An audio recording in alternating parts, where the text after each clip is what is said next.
BJP का एक slogan था, अच्छे दिन आएंगे। अच्छे दिन कब आएंगे? बहुत अच्छे आए।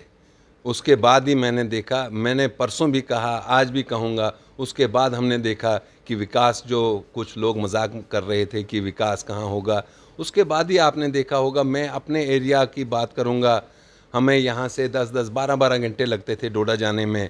आज मैं यहाँ नहीं, जाता हूँ। 2014 में सर 12 या 14 घंटे किश्तवाड़ या डोडा पहुंचने में मैं नहीं गया हूँ लगते बच्चा, थे। आप भी गए हैं, आप अपने सर अपने मैं भी उसी किश्तवाड़ डिस्ट्रिक्ट से बिलोंग करता मेरी हूं। बात सुनिए। आप 2014 में हमें 12 सुनिए, घंटे नहीं लगे सुनिए हैं। सुनिए, आप मेरी बात सुनिए।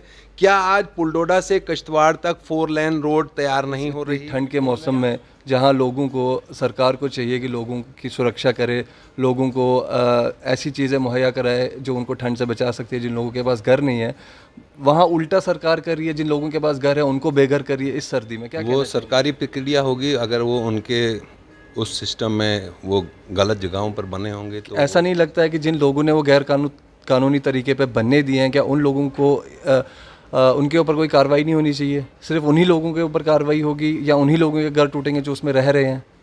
उस सिस्टम को भी आहिस्ता आहिस्ता देखा जा रहा है कि जिन्होंने, ये सिर्फ एक ही विषय नहीं है जिस पर हमारा ध्यान जा रहा है। जो भी आज तक माजी में यहाँ पहले सरकारों ने किया है, जो उन्होंने गलत किया है, उसको हम सही करने की कोशिश में हैं। उसमें थोड़ी सी तकलीफ़ उठानी पड़ेगी। क्या कोविड वायलेशन जो है सिर्फ अपोजिशन पार्टी कर रही है? क्या लोग कोविड वायलेशंस नहीं कर रहे हैं? आप यहाँ की मार्केट्स में जाके देखिए, क्या बीजेपी रैलीज नहीं कर रही? क्या बीजेपी की रैलीज में कोविड वायलेशन नहीं हो रही है? देखिए, हमारे आज भी जो प्रोग्राम हो रहे हैं, हम उन चीज़ों को काफ़ी ध्यान दे रहे हैं जिससे समाज में ये जो वायरस है ज़्यादा फैले नहीं, जिससे वातावरण ख़राब हो जाए। और अभी आपने बात की कि उनको बुक कर दिया है, क्या पता कहीं निगाहें कुछ और होती हैं, निशाना उनका कुछ और होगा। 5 अगस्त 2019 के बाद जम्मू कश्मीर की जनता के साथ बीजेपी के द्वारा बहुत बड़े बड़े वादे किए गए, जिसमें यह बताया गया कि जम्मू कश्मीर के युवाओं को रोज़गार मिलेगा, जम्मू कश्मीर को एक नया जम्मू कश्मीर बनाया जाएगा। इसी विषय पर बात करने के लिए आज हमारे साथ इश्तियाक जी मौजूद हैं, जो बीजेपी के ऑल इंडिया माइनॉरिटी मोर्चा के एक्स वाइस प्रेसिडेंट रह चुके हैं, जिन्होंने बीजेपी के मैंडेट पे 2008 में डोडा से इलेक्शंस भी लड़े थे। इश्तियाक जी, बहुत बहुत स्वागत है आपका हमारे चैनल में। आपका भी बहुत बहुत शुक्रिया, अर्ली टाइम्स, और आपका भी। इश्तियाक जी, सबसे पहले शुरुआत करना चाहूँगा, आज जो वाक़या हुआ जम्मू कश्मीर में, ख़ास करके जम्मू में जो रूपनगर में आज वाक़या हुआ, जहाँ गुज्जर लोगों के घर जो हैं जेडीए द्वारा गिरा दिए गए। इतनी ठंड के मौसम में जहाँ लोगों को, सरकार को चाहिए कि लोगों की सुरक्षा करे, लोगों को ऐसी चीज़ें मुहैया कराए जो उनको ठंड से बचा सकती है। जिन लोगों के पास घर नहीं है, वहाँ उल्टा सरकार कर रही है। जिन लोगों के पास घर है उनको बेघर कर रही है इस सर्दी में। क्या कहना चाहेंगे इसके बारे में आप? वो सरकारी प्रक्रिया होगी। अगर वो उनके उस सिस्टम में वो गलत जगहों पर बने होंगे तो वो सरकार ने कुछ फ़ैसले लिए होंगे, तो कुछ सोच समझ के लिए होंगे। बट जो बीजेपी के अभी जो प्रेसिडेंट हैं आपके, रविंदर रैना जी, कहते हैं कि जहां मैं गुज्जर और बकरवाल कम्युनिटी के साथ हमेशा खड़ा रहूँगा। और आज हमने देखा कि किस तरह से उनके घर जो हैं टूटे, किस तरह से वो गुहार लगा रहे थे सरकार से कि हमारे घर जो हैं, हम जो 80 सालों से वहाँ पे रह रहे हैं, आज वो बेघर हो चुके हैं। उनके पास आज रहने के लिए घर नहीं है। गैर कानूनी बने होंगे तो कानूनी हिसाब से हम बनाने की फिराक में रहेंगे। इसीलिए रैना साहब ने बोला होगा कि हम सही तरीके से गुज्जर और बकरवाल के साथ हैं। तो अगर कोई सरकारी सिस्टम में बाधा होगी तो वो घर गिराए होंगे, तो हम घर गिराने के लिए नहीं हैं, घर बनाने के लिए हैं। अगर वो गैर कानूनी तरीके के पे बने हैं, ऐसा नहीं लगता है कि जिन लोगों ने वो कानूनी तरीके पे बनने दिए हैं, क्या उन लोगों को उनके ऊपर कोई कार्रवाई नहीं होनी चाहिए? सिर्फ उन्हीं लोगों के ऊपर कार्रवाई होगी या उन्हीं लोगों के घर टूटेंगे जो उसमें रह रहे हैं? उस सिस्टम को भी आहिस्ता आहिस्ता देखा जा रहा है कि जिन्होंने, ये सिर्फ एक ही विषय नहीं है जिस पर हमारा ध्यान जा रहा है। जो भी आज तक माजी में यहाँ पहले सरकारों ने किया है, जो उन्होंने गलत किया है, उसको हम सही करने की कोशिश में हैं। उसमें थोड़ी सी तकलीफ़ उठानी पड़ेगी, क्योंकि अगर वो चीज़ें हम सही नहीं करेंगे तो फिर कैसे सही होगा सिस्टम। एक और बड़ा वाक़या हुआ है अभी, जो नरेंद्र मोदी प्राइम मिनिस्टर हैं इस देश के, उनकी एक सिक्योरिटी लैप्स का मामला सामने आया। उसके बाद बीजेपी जो है लगातार कांग्रेस पे और वहाँ के पंजाब के चीफ मिनिस्टर पे लगातार जो है हल्ला बोल रही है। तो कहीं ना कहीं ऐसा भी सुनने में आ रहा है कि वहाँ पे जितने लोगों का अरेंजमेंट किया गया था उतने लोग वहाँ पे अवेलेबल नहीं थे, इसलिए जो है बीजेपी ने इस रैली को कैंसिल कर दिया और सारा का सारा इल्ज़ाम जो है वो कांग्रेस के सिर पर डाल दिया, वहाँ के चीफ मिनिस्टर के सिर पर डाल दिया। देखिए, मैंने एक पहले भी इंटरव्यू में कहा है कि क्या आपको ऐसा लगता है कि नरेंद्र मोदी जी कहीं जा रहे होंगे और वहाँ कुर्सियाँ खाली होंगी? ये वो अपनी गलतियों को, मैंने पहले भी कहा था कि गलतियों को छुपाने के लिए ऐसा प्रयास किया ऐसा लगता नहीं है कि प्राइम मिनिस्टर मोदी जी कहीं पे जाएंगे और वहाँ पे लोग नहीं होंगे, लेकिन एक दृश्य देखने को भी मिले हैं, सोशल मीडिया पे वायरल हो रही हैं वहाँ की वीडियोस, वहाँ के पिक्चर्स वायरल भी हो रहे हैं, जो देखने को मिला है, जो एक्चुअल में हुआ है वहाँ पे। क्योंकि पंजाब में पिछले 1.5 साल से किसान सड़कों पे बैठा है और वही मोदी जी जो है उनसे 1.5 साल में कभी मिलने नहीं गए, कभी उनसे बात करने नहीं गए। आज इलेक्शन का टाइम आ गया, वो उठ के पंजाब जा रहे हैं, तो लोग खफा थे उनसे, वजह ये भी है। जो पिक्चर्स वो दिखाए, जब तंबू लगाया जाता है ना, तो उस समय टाइम अलग से होता है, तब कुर्सियां डाली जा रही होती हैं। जब उन कुर्सियों पे बैठे हुए लोग, जब आप नेता को अपने मंच तक जाने ही नहीं देंगे, तो कैसे मालूम पड़ेगा कि वहाँ लोग सामने थे या नहीं थे? देखिए, मैंने परसों भी कहा, मैं आज भी कहूँगा, वो एक इंतहाई एक ऐसी हरकत की है उस सरकार ने, उस निकम्मी सरकार को मैं क्या बताऊँगा। फिर मैं थोड़ा भावुक हो जाऊंगा तो गलत हो जाएगा, क्योंकि प्रधानमंत्री जी जब जा रहे हैं तो आपने खुद कहा कि उनके सिक्योरिटी का ध्यान उस राज्य को भी रखना ज़रूरी बनता है। उनके जो गार्ड होते हैं वो उनकी अपने घेरे में वो अपनी सुरक्षा देते हैं, लेकिन जो वहाँ का लाइन आर्डर है, वहाँ का सिस्टम है, देश के प्रधानमंत्री जी कहीं जा रहे हैं और उतने नज़दीक जाकर वो क्या चाह रहे थे कि ऐसी हरकत करें जिससे पूरे देश में एक खलबली पैदा हो जाए।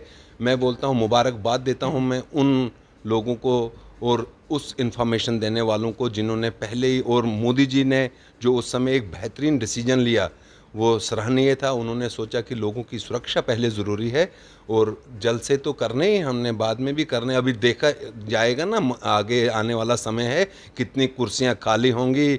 और मोदी जी जब जाएंगे, वही लोग जो पंजाब के किसानों की बात बोल रहे हैं ना, किसानों के साथ हम खड़े हैं, वो उन्होंने कौन से लोग वहाँ खड़े किए थे? पिछले 1.5 साल में तो ऐसा कुछ दिखा नहीं कि बीजेपी किसानों के साथ खड़ी है।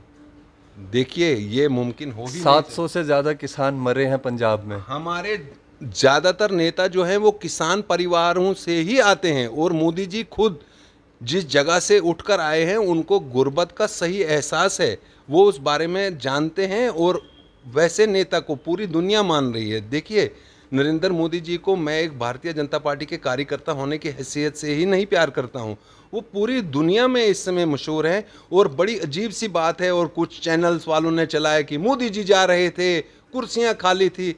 अरे भैया, मोदी जी जब जाते हैं, सर, जहाँ पे रोड बंद हुआ है, जहाँ पे प्रोटेस्टर्स आए हैं, उसमें वीडियोस में ये भी सामने आया है कि लोग बीजेपी के झंडे लेके खड़े थे, जो बीजेपी के सपोर्टर्स थे। तो ये भी ऐसे दिखाया जा कि पोर्ट्रे किया जा रहा है कि कांग्रेस थी, बट थे बीजेपी के अपने कार्यकर्ता नहीं, थे। अभी मैं बाहर कहीं जा रहा हूँ और कोई लोग आएंगे और वो हमारा झंडा उठाएंगे, तो वो काम कुछ गलत कर रहे होंगे और झंडा मेरा हाथ में रखेंगे, तो इसका मतलब थोड़ी है कि वो भारतीय जनता पार्टी के कार्यकर्ता थे। कोई भी झंडा उठाकर कोई गलत कार्य करने जा रहा है तो वर्दी वो मेरी, क्या कोई और पोशाक डालकर कोई वो काम नहीं कर रहा होता है समाज में, कि वर्दी में कोई और डाल दूं और काम कुछ और कर रहा हूं? बिल्कुल नहीं, कतन में। सर, अभी आपने कहा कि मोदी जी भी किसान परिवार से हैं, गरीबों की भावनाओं को समझते हैं, वो खुद भी गुर्बत से आए हुए हैं। बराबर। जब पिछले 1.5 साल से किसान सड़कों पे था, तब उन्हें खालिस्तानी कहा जा रहा था, तब उन्हें एंटी नेशनल्स कहा जा रहा था। जो रेड फोर्ट पे हुआ 26 जनवरी को, उसके बाद भी उन्होंने खालिस्तानी का टैग दिया कि ये खालिस्तानी मूवमेंट जो है वो चला रहे हैं। आज उन्हीं खालिस्तानियों के पास आप वोट मांगने के लिए जा रहे हैं। मैं आप ही के माध्यम से ये पूछना चाहता हूँ, आप कहिए कि जो रेड फोर्ट पे हुआ था, क्या वो सही हुआ था? वो नहीं, आप इस देश का कोई भी एक नौजवान होने इस देश का एक नौजवान होने के नाते मैं भी वो समझता हूँ कि वो चीज़ गलत थी, लेकिन जो लोग थे वो हमारे ही लोग थे। तो जो लोग थे वो हिंदुस्तान की जनता थी। तो लोगों की जो डिमांड थी बाद में, तो वो किसने पूरी की? वो तो नरेंद्र मोदी जी ने ही, तो उनके जो जो पसंद वो कर रहे थे।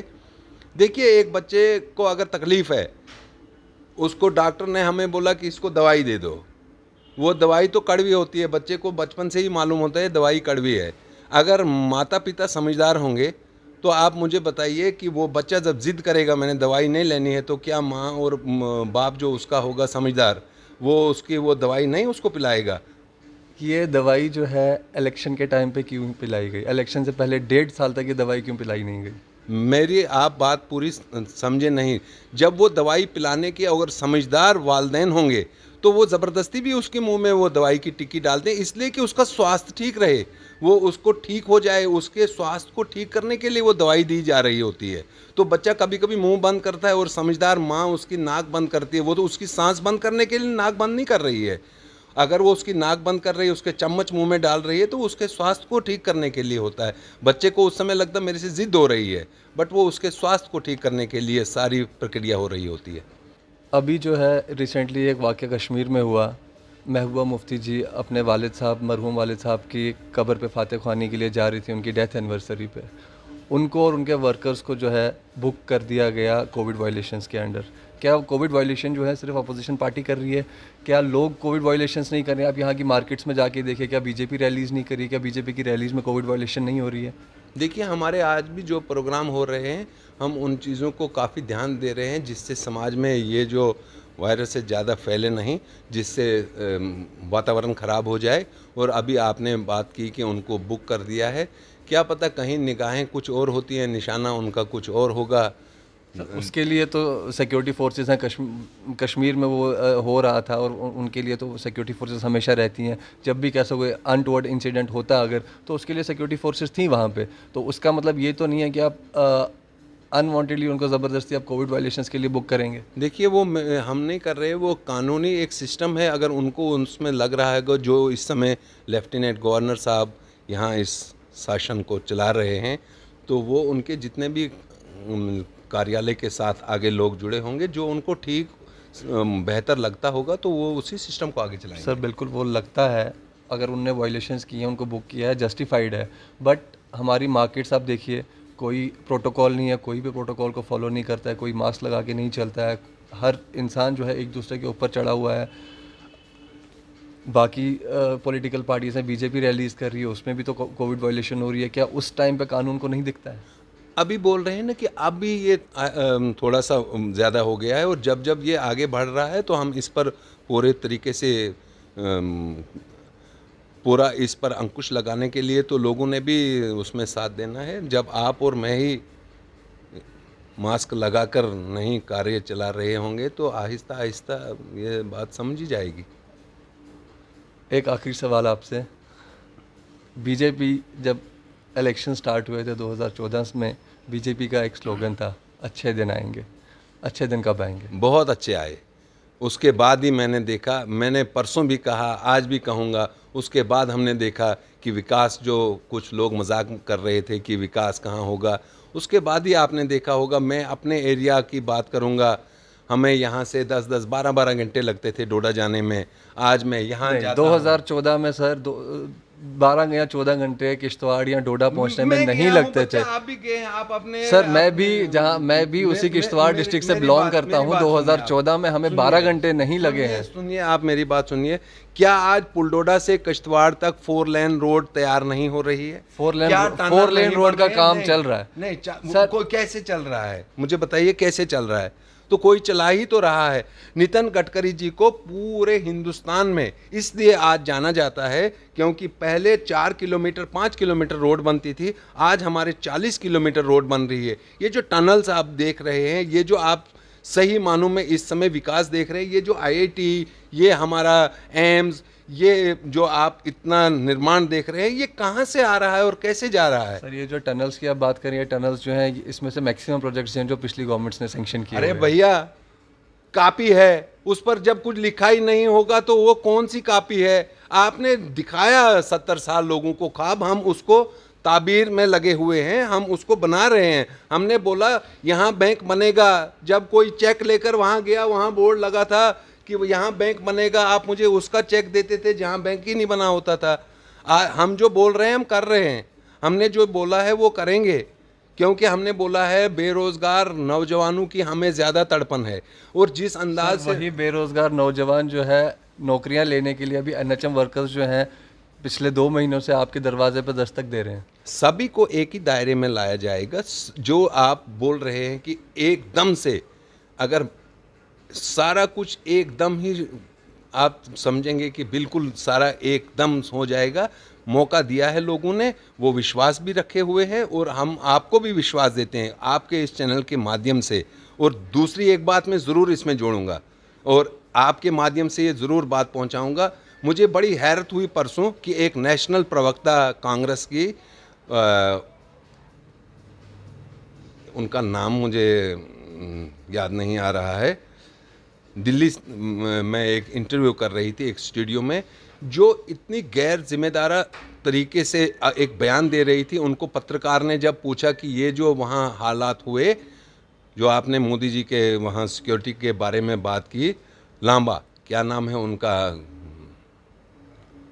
नाम मुझे भी याद नहीं आ रहा। आप नहीं, नाम का नाम मुझे याद आएगा, मेरे चिप में उतना अभी गड़बड़ नहीं हुई है, अलका लांबा जी, वो नेशनल टीवी पे ये बोल रही है कि माननीय अमित शाह जी ने षड्यंत्र रचाया था। ये रिकॉर्ड है, ऑन रिकॉर्ड है कि षड्यंत्र रचाया था कि नरेंद्र मोदी जी की मैं हत्या कराऊं और उसके बाद उनकी जगह पर प्रधानमंत्री बनूं। क्या आप इस पार्टी के जिम्मेदार प्रवक्ता से ये एक्सपेक्ट करेंगे कि वो एक ऐसी बात करे जिसने पूरे संजीदा लोगों को इस मुल्क में पहले ही कांग्रेस से परेशान रखा है और आज वो उस दिन से और ज़्यादा परेशान हो गए कि वो बोल रही है कि उनका प्लान था कि मैं नरेंद्र मोदी जी की हत्या कराऊं और उनकी जगह उस कुर्सी पर चले जाऊं। ज़रा आपके माध्यम से मैं माननीय राहुल गांधी जी को भी पूछना चाहता हूं कि क्या आपने ऐसी छूट दी है?